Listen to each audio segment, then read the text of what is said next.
person at the bottom who's made the scapegoat. It's either the cook for midday meals or the teacher for other issues related to education. But in fact, they are just the smallest cog in the whole wheel, and they do function under a lot of constraints as well. You're watching Correspondence on Tehelka.com, and today we're here to talk about the after effects of an incident that took place a week ago in Bihar, in the district of Chhapra, where 23 children died of consuming pesticide-ridden food. Why have we only woken up to this issue now? And what does this mean for children going to school across the country? What has the state's response been, not just in Bihar, but across the country?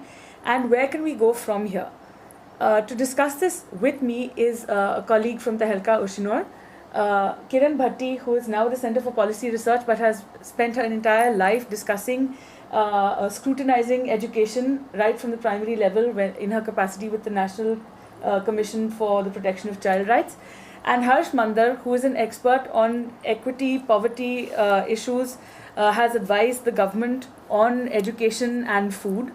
And without further ado, Harsh, I want to start by asking you first, where do you think, if we were to open up the underbelly of what's going on with the midday meal scheme, the government even today very proudly, and in fact even more vociferously after this incident, has been advertising on its website that they provide food to 12 crore children in 12 lakh schools.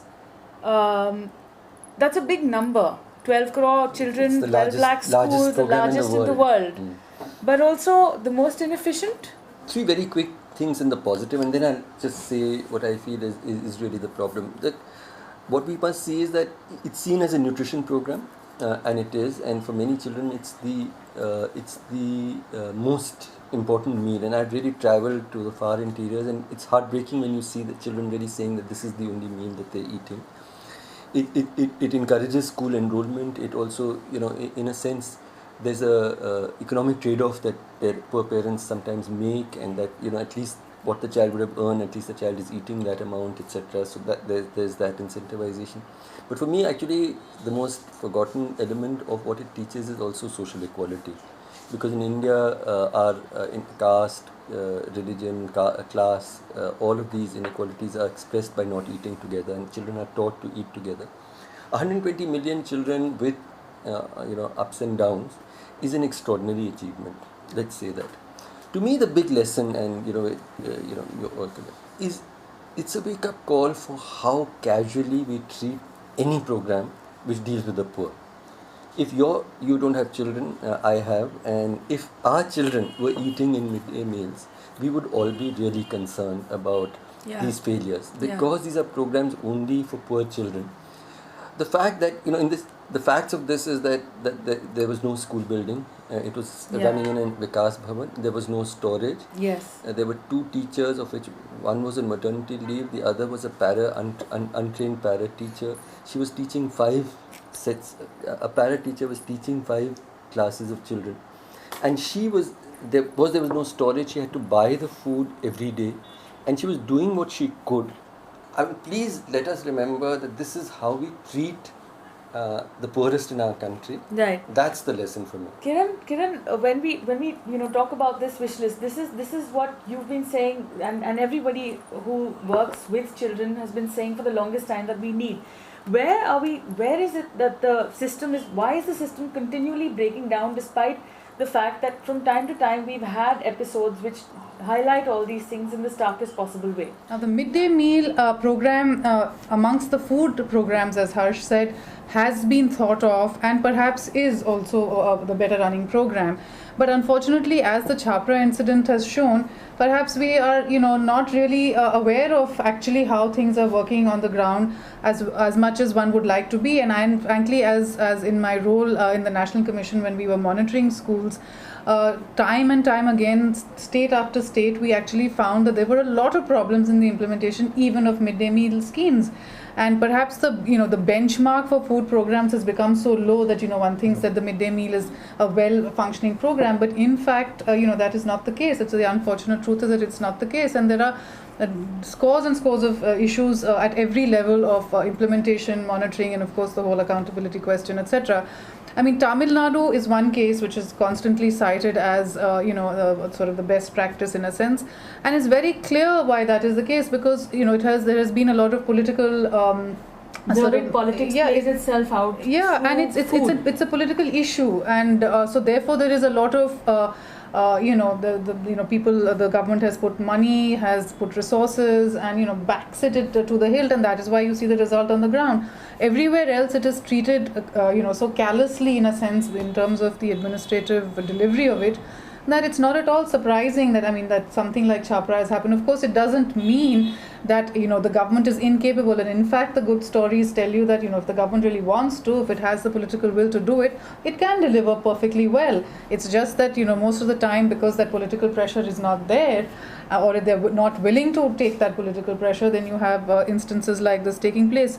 And in fact, the midday meal, it covers not just the government schools, which are about 13 lakh, but it's supposed to cover the education guarantee centers, it's supposed to cover also the aided schools. So it's really a huge program.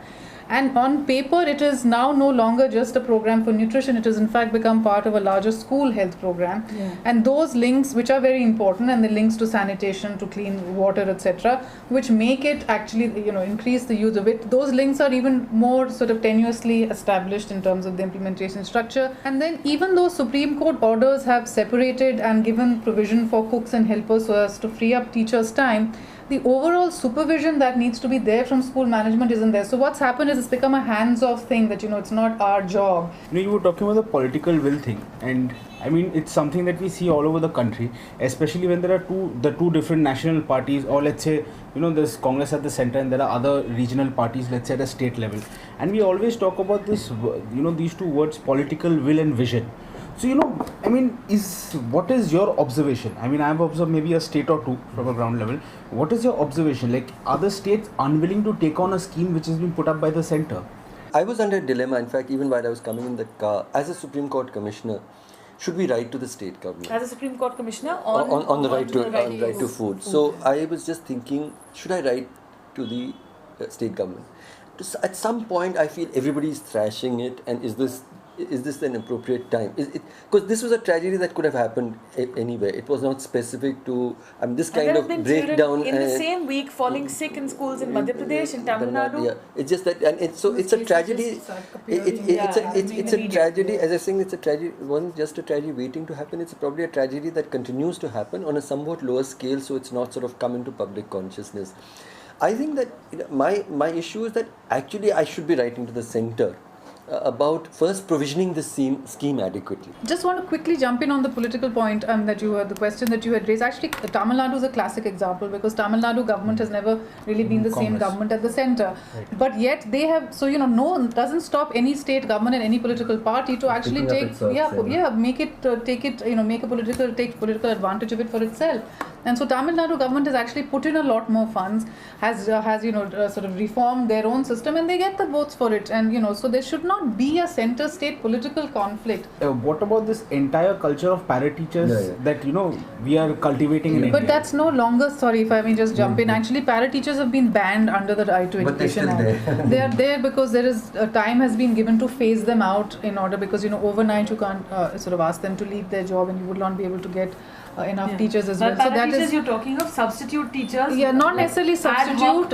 Ad hoc, voluntary, and untrained and underpaid. So they're not on regular government. On theory, they are volunteers. Can't be held responsible. They can't. Well, they can be held responsible, maybe also. But the point is that they are not up to the mark in a sense, because they are not trained. They're not equipped to be able to deal with the classrooms and the responsibilities. So you have as a result, the quality declining, and then everybody makes a noise like us, etc. There's been runaway food inflation. My own wife, and we're an upper middle class family, my wife complains that the amount of money that I'm earning now is not enough for us to have as good a meal as we had a couple of years ago.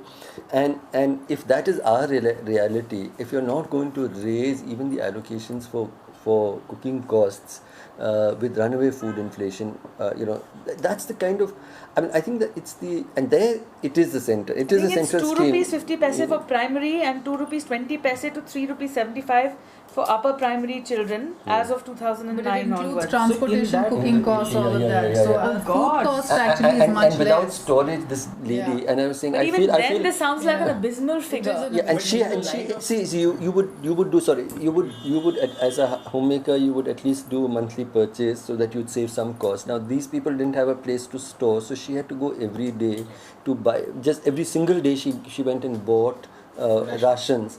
Now some mistake happened, but we're going to crucify that lady. Yeah. I just have only sympathy for her, and I think she was still trying to do her job in some kind of way. I think So that who should we pin responsibility for? I think that is a problem in the whole education department, that there are no responsibilities or accountabilities fixed at any level, and this does not apply only to midday meal but also to midday meals.